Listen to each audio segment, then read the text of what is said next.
battles that we seem to bring on ourselves by sticking to our values are regular for those of us who choose to follow Christ. You know, when you are called a disciple, it means that you follow. You cannot be a disciple and be an initiator. You are a follower. You follow instructions. That's why you say he's a disciple of the Lord Jesus Christ.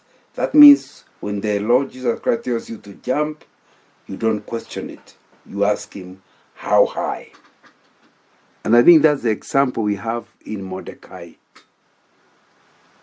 In Esther chapter 7, verse 9 and 10, we are told the Habona, one of the eunuchs attending the king, said, a pole reaching to a height of 50 cubits stands by Haman's house.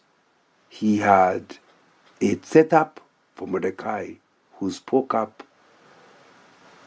to help the king. The king said, impale him on it. So they impaled Haman on the pole he had set up for Mordecai. Then the king's fury subsided. Here the character being studied is a guy called Mordecai. He's in hot soup. Why? He can only worship God. But Haman, who is almost second to the very top, has decided, because of not bowing to him, he doesn't just want to destroy this Mordecai who stands at the gate of the king, but all the relatives and the whole tribe and nation that he comes from, which happens to be the nation of Israel, throughout the kingdom. So, do you get that battles? A battle that was due to refusing to worship any other person. And he knew by refusing to do the things that was powerful people were telling him to do, he was risking his own life.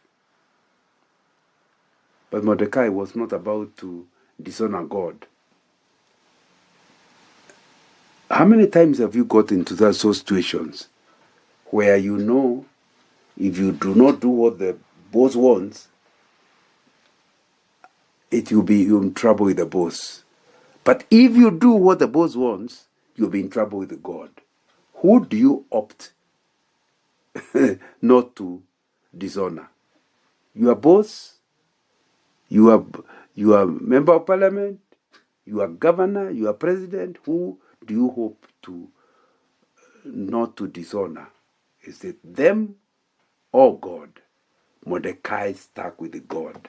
He does not want to dishonor God in any way.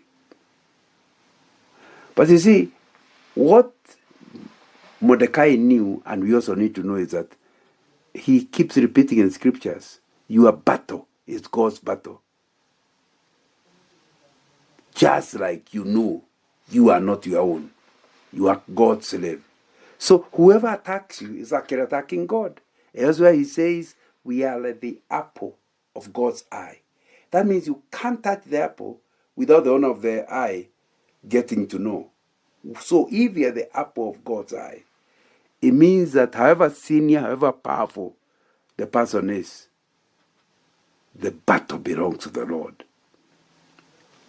You know, the devil fights all who are like Mordecai so that they do affect all the church. Because anybody in the church is expected to be honoring God. And so it means that you are a target of the devil. But please remember, the battle belongs to the Lord.